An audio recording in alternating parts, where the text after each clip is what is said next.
You are listening to the Why Smart Women podcast, the podcast that helps smart women work out why we repeatedly make the wrong decisions and how to make better ones. From relationships, career choices, finances, to faux fur jackets and kale smoothies. Every moment of every day, we're making decisions. Let's make them good ones. I'm your host, Annie McCubbin, and as a woman of a certain age, I've made my own share of really bad decisions. Not my husband, I don't mean him, though I did go through some shockers to find him. And I wish this podcast had been around to save me from myself. This podcast will give you insights into the working of your own brain, which will blow your mind. I acknowledge the traditional owners of the land on which I'm recording, and you are listening on this day. Always was, always will be, Aboriginal land. Well, hello, smart women, and welcome back to the Why Smart Women podcast. Today, I am, as usual, broadcasting from the northern beaches of Sydney, New South Wales, Australia, and I don't want to show off, but it is a simply stunning day. It is early spring in Sydney, and for those of you that are listening in Europe, and I know now that we have some listeners in South Africa and some listeners in Japan, and we have listeners in the United States, and we have listeners in Canada. And I'm sorry for you today because we are in the most perfect place in the world. Fucking hell, yo-yo. Okay, I'll just take out the fucking hell, but that noise that you can hear in the background, listeners, that is my black Groodle having a drink. We're just going to have to pause proceedings now while she finishes the drink. Thanks, Yo-Yo. Yeah. In fact, just before we came on air, Harrison noted that the other Groodle had just had a drink and said to me, isn't that good? Because now we've got the slurping out of the way, but clearly that was premature. Anyway, listen to this. Australian tap water is actually one of the most toxic waters in the entire world. Oh, no it isn't. Australia has some of the strictest testing water standards anywhere. Tap water here is monitored daily. It's among the safest in the world. Maybe she's confusing us with India or Indonesia, where tap water is not considered safe in many areas because of the risk of E. coli or Giardia or cholera. Or maybe she's confusing us with sub-Saharan Africa, where large portions of the population rely on untreated wells or rivers or shared community taps and risk diarrheal diseases, cholera, typhoid or parasites. UNICEF estimates 400 million people in Africa lack access to safe drinking water. Our water is treated with so many chemicals. It's estimated that it has over 200 dangerous chemicals. 200 dangerous chemicals. Wow, it's a miracle that the 24 million of us who drink Australian tap water every day are still alive. All types of heavy metals, but particularly aluminium. When we fluoridate the water, they use aluminium salts to fluoridate the water, and those go into the brain and block dopamine receptors. No, they don't. A quick Google check will tell you that water fluoridation chemicals are sodium fluorosilicate or fluorosilicic acid.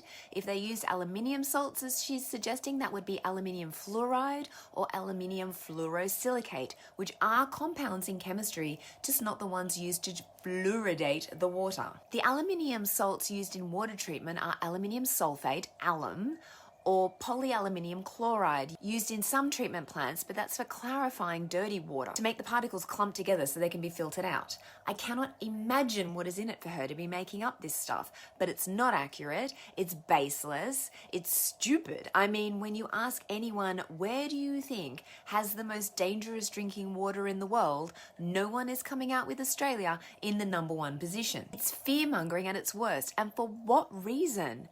I just don't get it. That, dear listeners, was Kate Thomas talking about Sydney drinking water. And according to the influencer that she is debunking, Sydney drinking water is filthy and full of heavy metals or something. Hello, Kate. Hi, thanks for having me. Oh, an absolute pleasure. So, Kate, tell me what your background is and how we've washed up together here in DY having a chat about disinformation. Yeah, it's amazing. So my background is in pharmacy. I've worked in pharmacy ever since I left university, so that's 25 years ago. And my substantive career was in hospital pharmacy. And then when my children finished high school, I decided it was time for a break, and I moved into some other pharmacy business and I started working in a shop pharmacy. Okay. And just two things about that. Number one is you don't look old enough to have children that have finished high school, so good you're job. very sweet. Good job on that.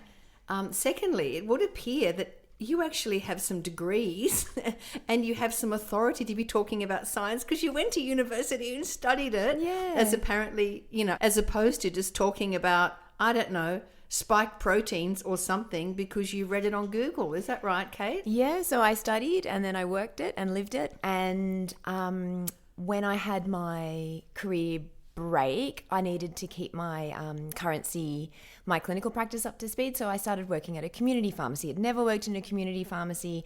It's very, very different to hospital pharmacy. Hospital pharmacy is very exciting medicine, very evidence-based, very procedural. And then community pharmacy it's a different ballgame. So it's a lot more. Yeah, in what way is it different? In so far as that I had no experience with any of the over-the-counter medicines. And so people would come in and ask me things like, I feel like I've got a cold coming on, what can I take to stop my cold coming on? Or I need, just be asking me for herbs or for alternative therapies that I just had no idea about. Yes. And I thought people are coming in and asking me about these things and I don't know anything. Magnesium for sleep. Yeah, so I need to educate myself on these things. Sure. And at the same time, I've got, as I just said, old teenage children.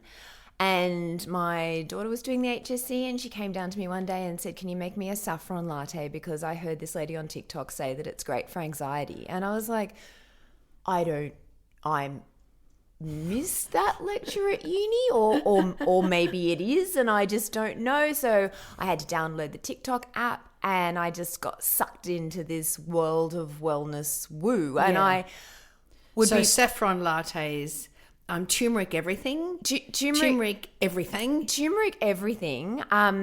The saffron latte, it's just, as with all of these things, there's just sort of, there's the tiniest little bit of enough of a grain of truth in there that it sort of makes it sound like it's going to be reasonable. But when you have a look at it, the amount of saffron that you would need in your latte is how much? Is let's get down to the tin tack. So if I wanted to reduce my anxiety, which I am an anxious person, I'm always looking for things. I'm actually take anti-anxiety medication because I find it's really good. Funny about that, isn't it? Actual and I exercise. TGA listed studied medication. Yeah. Well, if you would like to swap that out for a saffron latte, you'd need to be spending probably $85 or $100 a day to buy the amount of saffron that you would need to put in your latte. And I just thought, you know what, she can walk the dog. I think that will be as anxiolytic for her as any saffron latte that I'm going to make. But it did suck me into this world. And as I started, this is the thing with TikTok, once you start looking for things, it just keeps feeding it to you. So now my feed is just full of clove oil for a parasite cleanse or... Oh, can I just talk to you about parasites? So for my sins, I have to follow, we call them in the debunking community, skeptical community, we call them the cookers.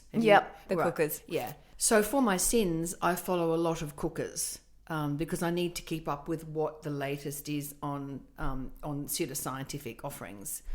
And so there's a lot. We apparently are just riddled with parasites. And how do we get, according to the cookers, we get rid of parasites by how? Well, depends on the cleanse that's being offered. Often it's clove oil, often it's a mix of other things, but to your point, which is that we're full of parasites, we're not. Of course we're not. So we are, so parasites by the definition live at your expense. We are full of bacteria. Bacteria aren't parasites. And often with these pseudoscience cleanses, when something is expelled, so if you poop something out or if you wash something out, there's things that maybe look like they could possibly be worms, but of course they're just like bits of threaded protein together or sometimes even parts of the actual the actual cleanse that is coming out. But people love to believe that we're full of parasites. I don't know why they're obsessed with them. It's like we're just crawling with them. Yeah. And then this clove oil I've been reading about is an absolute favourite. And just let's talk to the general notion of detoxing, because if one more person says to me, because I've had COVID recently, it was really lovely. Thanks for asking. It's terrific. And can I just say, in regard to that, of course I am a vociferous, change that, sorry, Harry. Of course I am a person who is very, very pro-vaccine. So I had my booster and I got COVID. I'm an asthmatic, which is, it's not great for me to get COVID. Thank God I'd had the vaccine. But even though I had the booster, I still had a month. I had an asthma flare. I had to go on prednisolone because of da-da-da-da-da. Now I'm quite well. But the number of people said to me, now, with the asthma, have you thought about just having a really good detox? Because it's really good for inflammation. And so there was that. And there was the other one, which I've spoken about before on the podcast, which drives me to distraction. Have I thought about doing something with my breathing for asthma? I'm sure you've never thought about that. Never given it a single thought. And the big favourite is Buteyko breathing. Oh. Do you know about Buteyko? I do not. Oh, Kate. Lived. Kate, welcome to the world of Buteyko breathing and asthma. It will just cure you. Amazing. Yeah, it's incredible. There's no evidence for it. It's been debunked continually, but people really like to push it. So they like to push, have I thought about breathing? Have I thought about Buteyko? And just really clean up my diet. Yeah. And if I could just take out, are you still having dairy? Oh, poor dairy. But what happened to dairy? Let's talk about dairy. Why are they so obsessed with parasites and dairy? I think that it is a nice catch-all thing to do, isn't it? So it's a nice scapegoat. You can cleanse yourself of something. It's a proactive thing that you can do, and then you'll have done something for your health. That is practical. Right. Because there's certainly, people do get parasites. And so Sure. if you've been overseas and you've been somewhere and the water's dirty, or you've eaten a parasite, parasites are real things, and you do need to kill them when you've got them. But there's a test for that. Yes. And you don't have to rely on a feeling or a vibe. There's actually a test, and they can see that there are parasites, and then parasites are notoriously difficult to kill. So there's Flagyl, and is it Flagyl that you take? Is that right, or is that not right? So ivermectin. And Uh-oh. Combantrin and things will kill your parasites. But in terms of a detox, your kidneys and your liver do a brilliant job of detoxing your body. And I think, to your point, because detoxing is now just so in the vernacular, everyone does it. You can get a kit, right, that has, I don't know, lemon or make your own lemon and what can't you cure with lemon? I feel like nothing. Nothing. You've got cancer, have lemon. Lemon. That's what I'd be doing. And back to the word that I can't believe you had to mention it, which is sorry. And that's fine. Ivermectin. So obviously, because of the skeptics conference that I attend and often speak at, I did listen to an epidemiologist talking about the notion of ivermectin, and of course there was some doctor over here that said ivermectin cures it, and we've cured all of India. That's how it happened. Amazing. That's what they said. Ivermectin, they gave it to the population in India. That was the cooker's message, and then everyone was fine. Oh. And ivermectin is a horse paste, isn't it? Or what is it? They give it to horses, but we also do use it in humans, like in tablets for that exact reason. We're not currently using it to cure cancer, because there's no evidence for that yet. So where do you think it started then, this ivermectin craze? Yeah, I think it stemmed from an Italian oncologist who started using it, and he was, how should I say, a wackadoodle, and he started prescribing it, and then during COVID, it had a resurgence. You probably remember. everyone in America talking about how ivermectin was going to cure COVID. And it's just, I don't know who's doing the PR for ivermectin, but they're amazing. I don't actually think anybody's doing it. I think that the online hysteria and the online networking around pseudoscientific cures is so febrile that as soon as one person goes, and of course to your point, and we should actually extrapolate on this, is that an anecdote is not evidence. No. Right? No. And can you unpack that for me, please? So anecdotal stories are very they're very interesting, and they can often spark curiosity in the scientific community. So my uncle cured himself of COVID by having ivermectin and intravenous vitamin C, say. If I say that to you, Kate, isn't that interesting? Yeah. Well, I was going to say more. I was going to say more Richard Scolyer, who's doing his. He's given himself an off-label treatment for his cancer, and whatever result he gets will be anecdotal because it's just him, and he will have whatever outcome he has. And then what the rest of the scientific community can do is go, okay, well, let's look at that, and then we'll follow it down the path and see. But evidence is scientific rigor. It's asking. So I just want to explain for our overseas listeners who Richard Scolyer is. So he was the Australian of the Year. Yep. And he'd done fantastic research into melanoma. Yep. And then he extremely sadly developed a glioblastoma, did he not? That's right. And what happened then? Then he and his colleague started using a treatment that we know works in a different kind of cancer, and they supposed that it might work in his particular kind of cancer, but there were no studies on it. And because of his diagnosis and because of his likely disease trajectory, and also his background, he decided he wanted to try this. Yep. And so he would be in your... I don't come from a scientific background, but he would be a sample size of one. He's a sample size of one. Mm-hmm. Yep. And he'll have whatever outcome he gets. And then from that may spark an investigative route down that path. But until that treatment has evidence, it will need to go through many, many, many clinical trials. Right. So here we have someone, and this is the difference, in the scientific community who is very, very literate in scientific methodology, who has used an experimental treatment for a devastating cancer. And then the scientific community will look at that and then they will progress it or not, depending, yes? Yes, that's right. And they'll progress it under very strict circumstances and in the proper scientific method. The problem with ivermectin is that you have all of these people saying, you'll have seen them.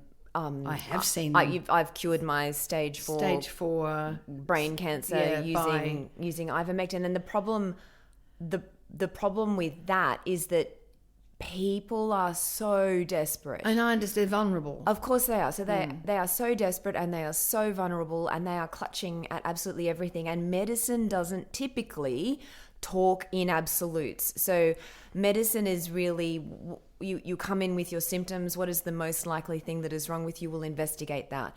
If it doesn't work out to be that, we'll investigate the next most likely thing. And then it's never an absolute, this is it, and we're going to cure it like this. And it's unlike a naturopath.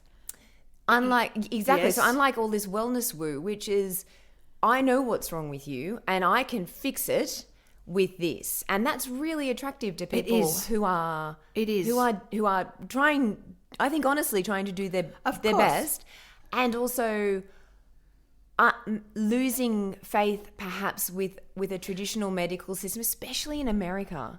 Of course. Where it's a very different system. It's a user pays system, and people aren't feeling heard or validated in perhaps the ways they can't afford it half the time. They need to be, and they are clutching.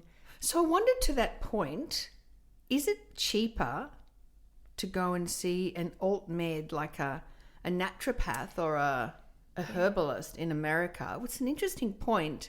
Are they cheaper than going to a GP? I wonder. I wouldn't have thought so No. either. But and I find with my my diggings on TikTok and this, I'm not sure if you've experienced this as well, but Probably. it seems to be chiropractors who can't stay in their lane because not every, now I'm using huge absolute words, but generalizations, huge generalizations, but every chiropractor I see on TikTok is calling themselves doctor. And in America there's a, I think they're training, they must be able to call themselves a doctor of chiropractic. I think you can here. I just think it's interesting that they are choosing to adopt the well-respected and trusted title of doctor and then attach it to their profession, which is really then trying to go against the learnings of the medical practitioners.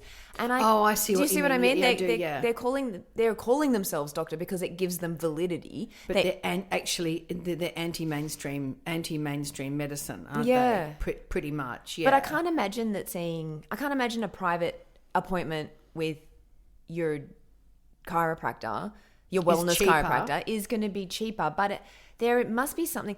Do you know what, Annie? I'm struggling to understand it because it's not to my way of thinking at all. So I'm baffled. I mean, I started off watching these TikToks thinking, there's no way. No one's believing this, surely. Oh no, they definitely do. They definitely and do. I think I think we need to look at the fact that two very salient points. One is that we use mental heuristics, so mental shortcuts. So we see the word doctor and we go, doctor knows what they're talking about, and we're just there. Yeah. I know this has happened recently with this English cardiologist that came out and said that the mRNA vaccines have killed thousands of people. And then they go, well, where's the evidence? There's no evidence for that. But because he's a cardiologist, and in fact, I just posted it recently, then I had one of the cookers going, he's a respected cardiologist. You don't know what you're talking about. Well, I do, because we get these rogue doctors. And a rogue doctor, in my opinion, does huge damage. Yeah. Because we think, well, you're a doctor, you must know what you're talking about. But anybody can lose the plot, right? Of course. And the other point is that we want certainty, and they're certain. Yeah. And they're we want that. I know exactly what's wrong with you. You've got a parasite, or you're eating too much gluten, or you're not breathing correctly, or you need more chamomile. To dairy. You're allergic to dairy, or I mean, what about gluten? Didn't gluten get a bad rap? Yeah, and there are people who are genuinely cannot take gluten, and there are people who are genuinely celiac. Allergic. Yes, and also can't take dairy. But we don't. All of us need to be jumping onto that bandwagon to at the expense of other things. I mean, I guess it's up to you. If you want to cut out dairy, then fill your boots. But certainly don't cut out dairy and cut out seeing your GP. Yeah, and I think that's because we often talk in the skeptics circles, and also with my fellow debunkers. I do episodes with the Snarky Gherkin. Do you follow the Yes, Snarky I love the Snarky Gherkin. Snarky Gherkin's awesome. He's brilliant. Do you know, even I haven't seen what he looks like. Oh. So when we do the recording, he can see me, but I can't see him. I love it. He's a regular guest, the Snarky Gherkin. He's awesome. And I have no idea what I was going to say about that. What was I going to say? What were we just talking about? You were interviewing skeptics. The interviewing says, oh yeah, that's right. And then people go to me, well, what is the harm if somebody wants to go to a naturopath, if somebody wants to add in, I don't know, some bit of St. John's wort or whatever it is that they do? Where's the harm? Everybody should make their own free choice. Well, they're not making their own free choice because we are vulnerable to these voices that are sort of vociferous. I believe we're very vulnerable to this certainty of their voices. And secondly, it's so well documented that as soon as someone starts going down the alternate med path, especially if they have a devastating cancer diagnosis or something, they are then more likely to not adopt treatment. mainstream treatment, which is extremely dangerous because it's like apparently, according to the cookers, chemotherapy is poison or will kill you or something. I think that we could do perhaps poor doctors, because the GPs out there are so busy and they're expected to just take on so much. So that's my prefix for what I'm about to say, which is that if perhaps people felt more heard by their GP, Sure. they could try to manage both of those things in parallel. But to your point about what's the harm, I would say an example is I'm a perimenopausal woman. I'm experiencing, some symptoms, and It's terrific, isn't it? It's brilliant. I love it. I've been loving it. I love that. I love it. that for me. Yeah. And I love being hot all the time. I love it. But if I decided from looking at a TikTok video that what I needed were phytoestrogens, so perhaps I needed herbs that were phytoestrogens acting as weak estrogens in my body, and I had a history of a hormone-positive breast cancer, then those estrogens are contraindicated to me, but I might not know that. And because I've bought it from A chemist. or online. I think a chemist you would hope would be less, I see your face, you would hope would be more, the conversation would be there. So that's one of the great things about perhaps independent pharmacies rather than massive chains. You would hope that the relationship there is, I know Kate, I know she's been on letrozole or something for her breast cancer, and now she's coming in with these menopausal symptoms and she's holding something that is a phytoestrogen. I now know to say, what's going on? Let me check your medical history. I can see this you can't take this. Because that's the conversation that needs to happen there, because once you start feeding estrogens to a positive, a hormone positive cancer, then that's going to be a problem. These are the kind of conversations. Okay, so I just want to go back over that because that is like super interesting and terrifying. So let's just say you've had what was the sort of positive cancer diagnosis? Estrogen, what was it? You framed it up? A hormone receptor positive cancer. So a hormone receptor positive cancer, let's say, and then you're perimenopausal or menopausal, and so you've read online that these phytoestrogen capsules? Yeah, so there are a bunch of herbs, and some people's microbiome in their gut can convert them into weak estrogens, and some people's can't. And you've actually got no idea whether you can or not. What's the problem with converting it into a weak estrogen? Oh, well then it's working as an estrogen in your body, which is the premise behind why it fixes your menopausal symptoms, because during menopause your estrogen goes off the edge. Okay, so I am on. So it's like a form of HRT. I'm on HRT gel. And that raises my estrogen, which minimises my symptoms. Correct. But I know that because that comes from it's a pharmaceutical line of products. So if I had that condition and I went to my doctor, he would say, you can't have this HRT because of this. Yeah. Right. But what's happened is you get an online supplement. Yes. And so so no one is actually overseeing the administration of that. That's right. And often when you then go to see your GP and people say, or even your pharmacy, often when you go into hospital, they say, do you take any other medications? People either forget or they don't like to admit the natural over-the-counter supplements that they take. Why is that? Because it's natural. It's the bias. The natural is better bias. Yeah, I mean, I think sometimes they genuinely forget, and I think other times they don't like to admit it, or they think it'll be complicating in some way, so they don't say necessarily all of their history, which then makes giving care in a clinical environment really challenging if you haven't got the whole picture. So I mean, there's other supplements, there's a whole range of drugs that can increase your serotonin and put you at risk of a serotonin syndrome, and that can be that can give you sweats, or that can be as life-threatening as like a drug. A pharmaceutical drug. Yeah, there are. And so when you get prescribed these things, it's like, like your prescriber knows this could possibly do this, and so we need to monitor you for this. And Right. that's part of the Clinical care. That's part of the ongoing clinical care. Got it. You go and buy something over the counter that can also have a predisposition to increasing your serotonin. Like what? I want to know. There's so actually now you're putting me on the spot, and I think It's okay. I think St. John's Wort, but maybe we better fact check that. But That's ringing a big fat bell for me. Yeah. well, because they use it for depression. Hmm. Yeah. So I just really think that if traditional Western medicine could wrap our arms a little bit better around Sure, this, agree. then we would have a much better chance of catching these vulnerable people. Yeah. Perhaps they feel a bit judged. Perhaps they don't feel a bit safe going to your. I mean, perhaps you don't. Perhaps these people don't feel safe going to their medical oncologist and saying, "I really want to cure my cancer with happy thoughts."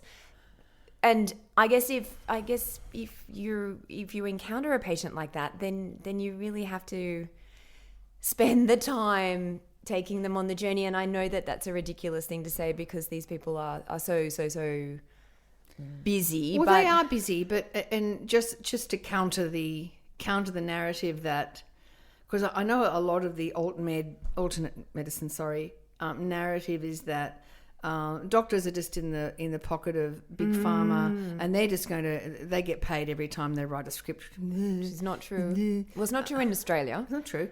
And so instead go to an alternate medicine practitioner because they will really listen. And in my experience of alternate medicine practitioners, that is true. Like back in the day when I didn't know anything and I was ill, I ended up having a parathyroid tumour, but I didn't know that. And the alternate medicine practitioners that I went to try and work out why I was so thin and just generally unwell, they all listened. They were very caring. They stroked my hand because I didn't feel very well. And they were they were really super nice and caring and really, really wrong. And within their wrongness, they were very definitive. Very definitive and very, very wrong. And I ended up finding a doctor who worked out that I had elevated calcium, and off I went. So, but my doctor, my GP, who steers me through, if I get COVID or if I get the flu or something and I have an asthma flare, and it's complex. I'm not young anymore, and he has to sort of get the prednisone right, or the prednisone gives me sort of anxiety, which then can mimic asthma symptoms, and we don't know where we are. But he rings and talks to me, and he's awesome, and he's a local GP, and I couldn't recommend him more highly. So I think to the narrative that doctors don't care is crap. Oh, it's rubbish. It's total rubbish. It's absolute rubbish. They are. I mean, doctors and nurses. I mean, they're so caring all the time. All the time. And they think about their patients all the time. And I don't know what happens in America in that crazy system they have over there, but certainly in Australia, nobody's getting paid to prescribe anything. No, absolutely not. And just because at the beginning of this I played, just in the clip at the beginning, I played your TikTok responding to one of the influencers' assertions that the Sydney drinking water is full of something. It's full of 200 chemicals. Aluminium, or what is it? What's it full of, according to her? She was taking umbrage. I think she was speaking even more broadly. I think it was Australian water. Australian water is among the most dangerous water in the world. Apparently, yep. And what about India? Worse than that? No, apparently not. No. I think she had said something like it's full of 200 chemicals, and they use aluminium with the fluoride, and aluminium causes dementia, and that was the thing. And I guess if you were vulnerable enough, or you weren't maybe as critical as I am, or you, do you know what? I don't know, but you may very well believe that. Well, then what you do is you get the Kangen water filter. Yeah. And this is the scam, the grift behind all of it. Because I've heard this I've had, because I'm a gym goer, and I've often heard the younger women talking about how they won't drink the Sydney water. Honestly, Kate, it's a wonder that I have any friends left. I spend my life going, that's not right. I'll be your friend. Yeah, thank you, friend for life. I go, that's not right about the Sydney drinking water. And they're like, well, how do you know? And I'm like, well, it's just you're listening to influencers. Stop listening to influencers. You just make shit up. Well, I think listen to them, but use your critical thinking. Use your brain. So use your. Just have a little think. And how would you? Does that make sense? Like in life, does that make sense that we're all drinking Australian tap water? There's 26 million of us, and I think there's 24 million plumbed in, who are on town water. So there's 24 million people who have access to Australian drinking water. Is what she's saying, does that sound right in that setting? Like Barbara O'Neill's put an onion on your neck for a sore throat. Okay, so Barb, I'll just explain to anybody who's not familiar with the joys, the literal joys of Barbara O'Neill. Also, may I just say, that Barbara O'Neill and her cohort and someone else who I won't mention because she's litigious, but she's involved with the Australian Vaccination Network, they don't look very well. These people, I just want to say, for all the onion, so I'll just explain. Sorry, I distracted myself then, listeners. Barbara O'Neill is she's a disgraced. What is it when you can no longer practice as a naturopath? Well, she was never registered, so she didn't complete her nursing degree, and then started calling herself a naturopath.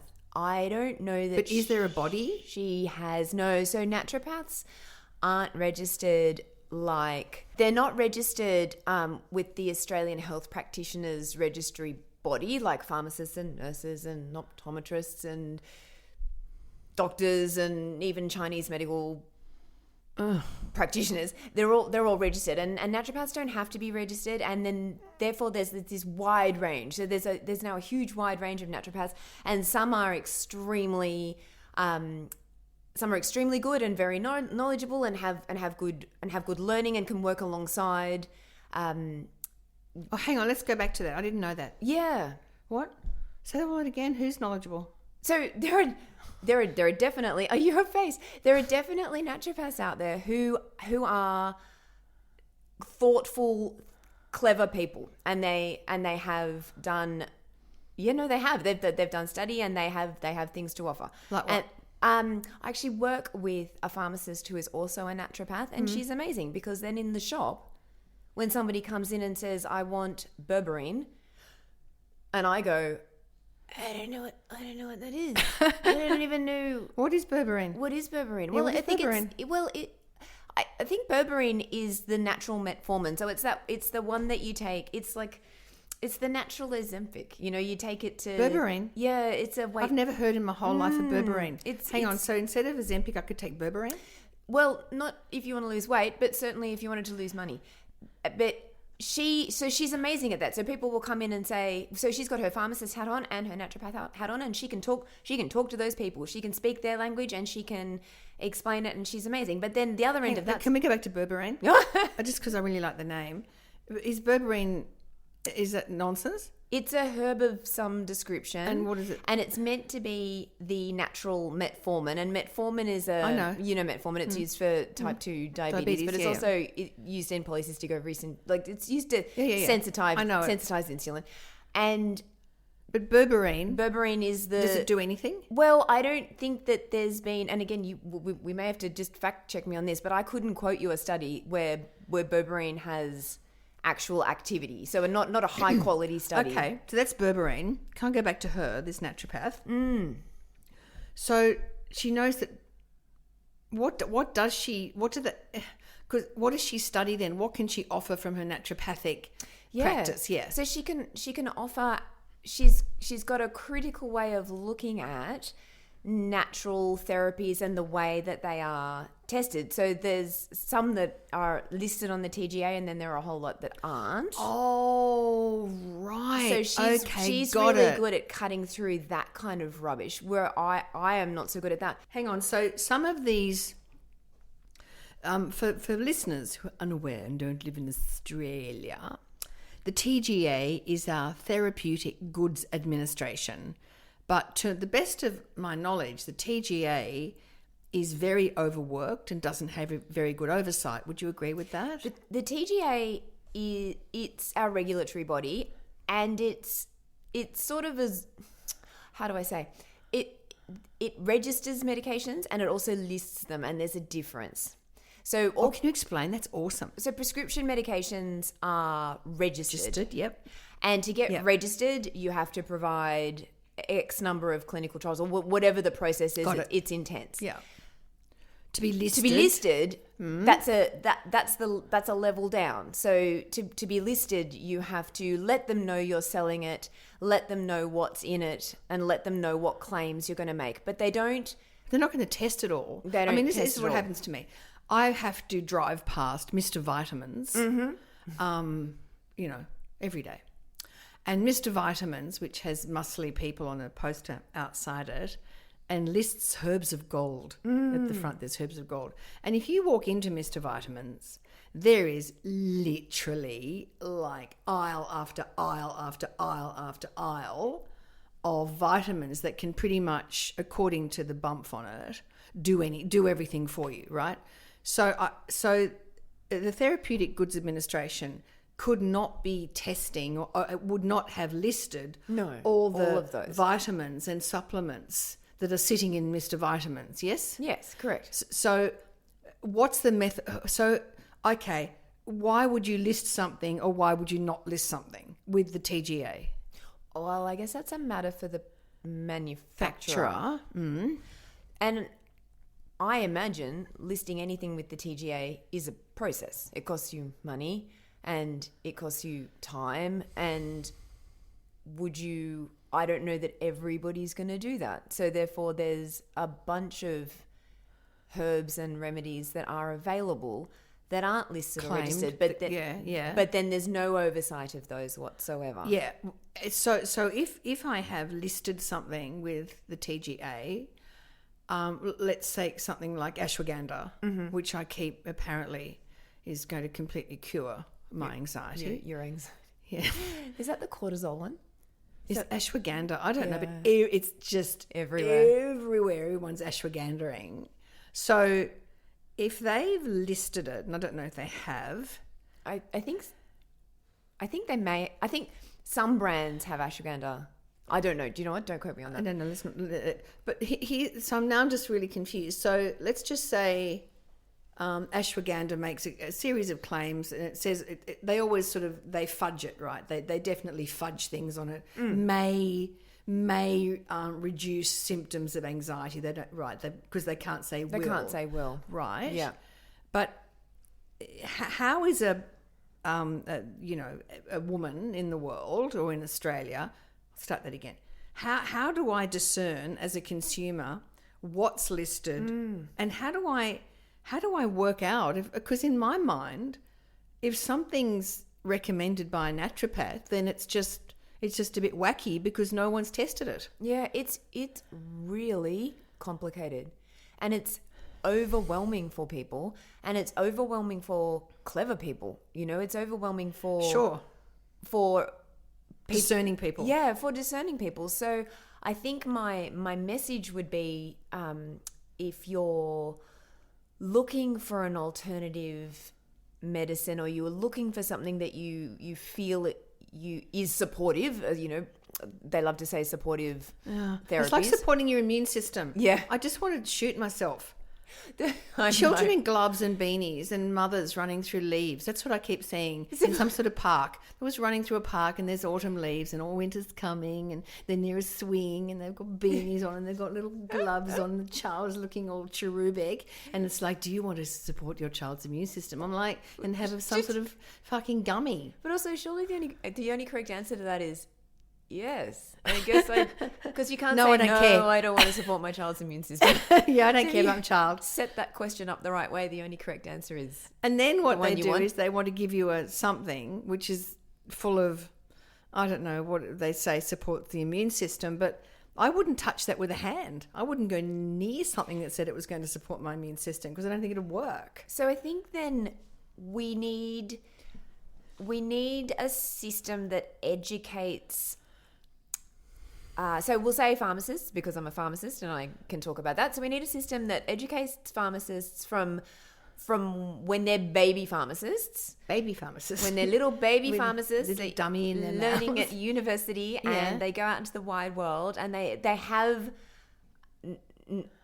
been taught about these things. They have been taught about how to critically examine the claims that some are making. They have been taught. I mean, and actually, since I did pharmacy 25 years ago, I think they have started to introduce this into the new degree. But if there was a way where people felt they could go into a pharmacy and not get shunned or not get shamed, but also not get bullshitted by... That would be like the perfect outcome. That would be Neither the perfect shunned, outcome. shamed or bullshitted. Yeah. But because I have to go back to this naturopath that you work, because it's fascinated me. So what sort of products would she be advocating from her naturopathic perspective? So specifically, I guess I don't know, but she has just more knowledge than I do about those kind of therapies, and I've heard her speaking to people and say, no, you don't need that. That doesn't work. You don't. But she does have products that in her framework do work. Yeah, she does. Oh, okay. Yeah, she does. So she has, and she. I'm interested. I'd really like to know. So actually, I heard her say to somebody in the shop the other day. Somebody had come in wanting Voltaren. So Voltaren is. I know. Anti-inflammatory, and this person was buying a box of Voltaren, and so she just asked the question, what's going on? And she said, I've got a sore knee, whatever. And then she's just having a conversation. She said, there's a study there's a head-to-head study with curcumin and Voltaren, Nurofen, I think it is. And over this study, the curcumin had a similar anti-inflammatory effect, but without the gastric upset. Okay, so curcumin is the element. Yeah, it's turmeric. Mm-hmm. Yeah, blowing your little mind. It's blown my mind. Yeah, and some people it's famously poorly absorbed. Yeah, which is that's why, what I thought. Which is why everybody on TikTok is making their own homemade curcumin turmeric capsules, and they're cracking black pepper into them. But if you have a particular type of gut biome, they now think that you may be able to turn that into something that's absorbed, or they have these formulations where they claim that they're better absorbed. So if you break these things down, curcumin is like the sort of element at the bottom of it, right? Is that right? Well, yeah, it's the molecule. I'm sorry, that was the word. That's the word I'm looking for. Yeah. So curcumin. So she's able to say that. Now I was listening, my little ears pricked up because I was like, mine would be wow. too. And then she wasn't selling a supplement off the shelf. She I think ended up selling the Voltaren and the curcumin. See, and then I get suspicious. Yeah. And this is challenging. This is where my deeply skeptical brain comes in that I've got Voltaren, which we know has side effects. We know that for a fact, but it's been through a systematic testing, and the side effects are clearly stated that that's what can happen. And then over here I have curcumin, and I don't know what that's been through. I don't know how much testing they've done. I don't know what trials they've done. So I find, and this is where I have an issue, I guess from a moral or an ethical point of view, is that, and I have a pharmacy here that's very much inclined in that direction. So the pharmacists are great. So I walk into this pharmacy over the road. I won't say the name of it. It's a Whole Foods pharmacy, and man, I mean, I go in there for my medications, for my asthma or my HIT or my Nexium or whatever, because I get a bit of reflux, and man, that place is just chock-a-block full of woo. It's just full of it. Yeah. So I walk in with my skeptical brain, and I just walk past the woo. Yep. And then I just walk past the woo, and then I get to the bit where I understand things are being tested, and I fill my script and I go home, and they're delightful. They're so helpful. But if I walk in to this pharmacy, which has, from an acting background, we talk about status. And pharmacists have status, societal status, where we infer them with knowledge like we do a doctor. So if I walked into a pharmacy and there's stuff on the shelves that are going to cure my sleeplessness or my muscle pain, I'm going to go, oh, that would work. And it's impossible, isn't it? Because they are... It's impossible.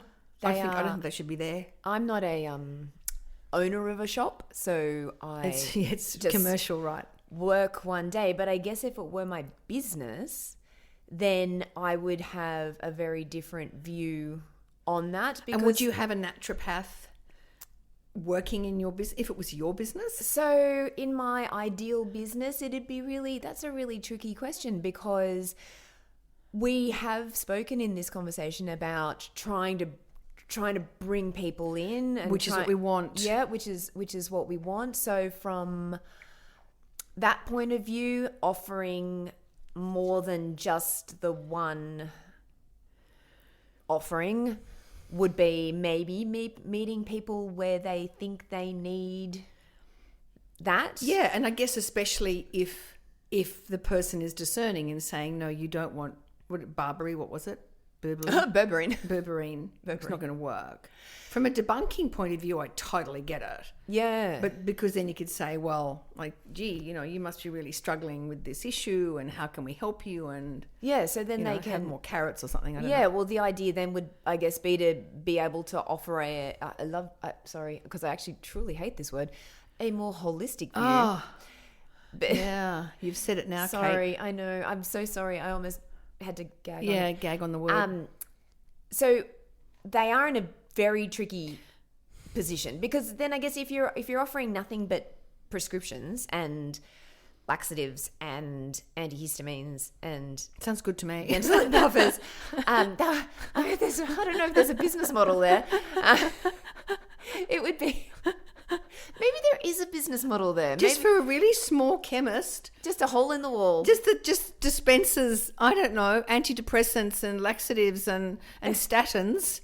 And maybe you can also sell tissues and nappies and antihistamines. No tissues, no nappies. No nappies, you can go just to Woolies that. for that. Yeah. Just that. Yeah.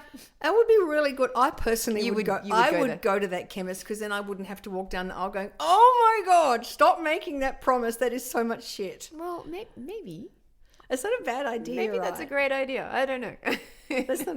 And I also to the other end of the market, and this sort of takes in the notion that Sydney drinking water is filthy and disgusting, and we all have to have a Kangen water filter. Also, because apparently it's so good. Kangen water filters also get rid of the parasites. Oh, so you right? Whew. Hey, woo, lucky. Whoa, I know. I think inherent in a lot of these sort of, I'm only going to eat organic, and I'm only going to grow everything myself, and I'm only going to drink filtered water, and I'm only going to grow and kill my own chickens. It's just so privileged. It is. It's. By the way, is this Sydney tap water I'm drinking? Oh, yes, be divine. careful. It's divine. I love it. It's tasty. Watch out for the parasites. I think that people are surely... I'm trying really hard, Annie, to see the best. To see people's intentions as the best. So I'm sure they are trying to do their best. But as you said, there are... It is a very privileged position to be in. But also forget that we're in an unbelievably privileged position where the whole bit where we are. I mean, and I know you've been saying how glorious the day is outside, and it's true. But to live in this country where you can show up to a public hospital and for free and have access to the same doctors who are working privately. I know that there are some exceptions. I know some just work privately, but awesome. It's so awesome. Our medical system. My father-in-law has a very serious illness, and we're dealing with that at the moment. And the specialists that he has seen have just been extraordinary. Yeah. Caring, compassionate, not conclusive, offering options. This is we may be able to do this, but maybe we won't. It's up to you. Empowering, and we can just, all of us in my family at some point have had to walk into an emergency department in a hospital. I'm an asthmatic, or someone's fallen over or whatever. We've all had to do it. It has been fan-bloody-tastic. We are so lucky. And I think off the back of this extreme fortune, I'm not saying that there are not, of course, poverty and people that do live on the margins in our society. I know that, of course, and we happen to live here on the northern beaches, which is extremely privileged. But within that privilege, I think arises this notion of forgetting that this is where we are, and it just becomes background noise. And suddenly, what can I pick out of this environment that I'm not happy about? Yeah. Go and live in Pakistan. Go and just live in Bali, honestly. Yeah. Yeah. And turn the tap on and have a drink of water. I mean, you wouldn't dream of doing it. No. And I just feel as though I just was looking for trouble. You're looking for problems by saying Australian tap water is, and also selling something, and then also selling something. I mean, I guess that's a lot easier to understand. That opinion is a lot easier to understand if it's then followed up with by my water filter. But there seem to be people on social media who are just fear-mongering for the fun, or I just don't understand the motivation behind it. Yeah, it is interesting, isn't it? I think in terms of something like, because we discuss this a lot, Snarky and I discuss this a lot, that in terms of belonging to like an anti-vax, let's say you belong to an anti-vax sort of cohort of people, then you're not alone. You belong, you have an exceptional intelligence because you've been able to see through what they won't tell society, us sheeple can't see through. So I'm very smart, I'm very discerning, and I get to belong and have an identity. And we know how much we need an identity. I think people, there's a very strong need for relevancy. So you can't see. So Kate, you can't see that the Sydney drinking water is full of aluminium and whatever else apparently it has, but she can. And then you get, I don't know if there's sort of like a narcissistic feedback thing, whereas they get seen. I don't know either. I find it mystifying. It is mystifying and dangerous. It's very dangerous. I am trying to see my own privileged position like in this whole conversation. So I do try to reflect on, where I'm coming from with my opinions and with my background and my education and, all of that. So I am doing work on myself in that space, but What do you do to work on that? Do you mean to work on your sense of perspective? Yeah. So I try to, when I go running, I try to think, I suppose mostly it's gratitude, isn't it? So mostly I try to acknowledge that I have had, I was born in an amazing country, that I had an amazing education, that I am surrounded by people who have had similarly wonderful experiences, and so therefore I can trust the public hospital when I go there because I've never had a bad experience, and That's interesting because I have big issues with gratitude, but I think yours is a very practical gratitude. I have issues with gratitude when people try and paper over some sort of terrible thing that's going on with their life by trying to feed themselves with notions of gratitude when they shouldn't. But that to me is smart because you're like, this is the perspective I come from, and you are fortunate like I am. I have the brains to be able to sort through this stuff, right? I guess. I don't know. So, yeah, I guess we must always sort of check our privilege check our privilege at the door. I think I find there's sort of two elements to it. One is the motivation of people who debunk science in order to grift and sell something. I'm very unforgiving. Yeah. And I shall remain so. I do not want to forgive them because I don't know how many people have died because they haven't had their cancer medication. Yeah. And I find it unforgivable. The people that sort of cling on to the coattails of that, I think I wish that we could have a conversation and I'd go, this is actually not working. Like I try and see them compassionately. So I've got two lanes. I've got the compassionate lane and then I've got the furious lane. Yeah. I spend way too long in the furious lane. I also didn't mean to come across sounding too preachy then. And certainly I'm no, you didn't. I'm not it really very, I mean, I'm absolutely with you in the furious lane most of the time. But I think it's probably part of a much larger discussion about how we are getting further and further apart from each other. So more and more and more polarized. Agree. And I mean, I don't know if this is the direction you were going to take this conversation, Annie, but thank goodness for mandatory voting. Oh my goodness me! Thank goodness for mandatory voting in Australia, and it absolutely makes me. It just baffles me that we're one of 18 countries in the whole world that have it. Not even New Zealand, not even the UK. I know. Don't ask me. Crazy, because it actually makes us a whole lot more moderate. Because it's true. Because we hear from everybody, and then you see what happens when that doesn't. When people are just getting further and further apart, and it's not a place we want to be. We don't want to be there. No, and I hope we never arrive there. Mm-hmm. And before we wrap up, can I just ask you? You had one very interesting TikTok around mammograms. Do you mind talking about that before we wrap up? Oh, it made me so cranky. Yes, so furious lane. I'm back in the furious lane because I saw a TikTok and it was an American lady and she was saying, did you know that Switzerland have become the first country to ban mammograms? Well, they haven't. I mean, in a quick Google search will tell you that. So that's lie.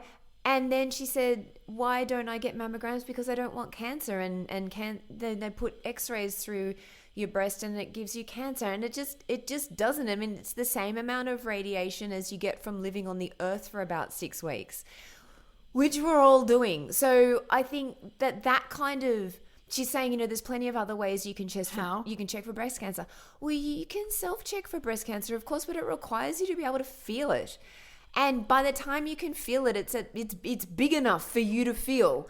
That's the whole point of a mammogram, is that it will pick something up before you can feel it, when you've got a better chance of dealing with it before it got too big. Of course. So don't be saying things like that. So what motivates her?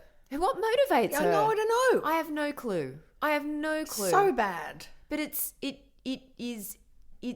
I'm speechless. I'm speechless. And on that speechless note, thank you so much for Thanks coming for having in. me. That was really great. And do you think maybe you'd have time to come back again? Oh, I would love that. Because I think we have We've got more to talk about. Oh my God. We could actually have a conversation with the Snarky Gherkin. Well, I would love that. Yeah, we went on. I had the Snarky Gherkin. I love him. And also had Dave from the vaccination station. I love him. I know. We were awesome. I have awesome guests. All right. So thank you so much for travelling all the way to the Northern Beaches. Oh my gosh, it's heaven here. I know it is heavenly. And thank you so much, listeners, for tuning in today. I hope wherever you are safe, you are well, and remember, keep your critical thinking hats on. See you later. Bye. Thanks for tuning into Why Smart Women with me, Annie McCubbin. I hope today's episode has ignited your curiosity and left you feeling inspired by my anti-motivational style. Join me next time as we continue to unravel the fascinating layers of our brains and develop ways to sort out the fact from the fiction and the over 6,000 thoughts we have in the course of every day. Remember, intelligence isn't enough. You can be as smart as paint, but it's not just about what you know, it's about how you think. And in all this talk of whether or not you can trust your gut, if you ever feel unsafe, whether it's in the street, at work, car park, in a bar, or in your own home, please respect that gut feeling. Staying safe needs to be our primary objective. We can build better lives, but we have to stay safe to do that. And don't forget to subscribe, rate and review the podcast and share it with your fellow smart women and allies. Together, we're hopefully reshaping the narrative around women and making better decisions. So until next time, stay sharp, stay savvy, and keep your critical thinking hat shiny. This is Annie McCubbin signing off from Why Smart Women. See you later. This episode was produced by Harrison Hess. It was executive produced and written by me, Annie McCubbin.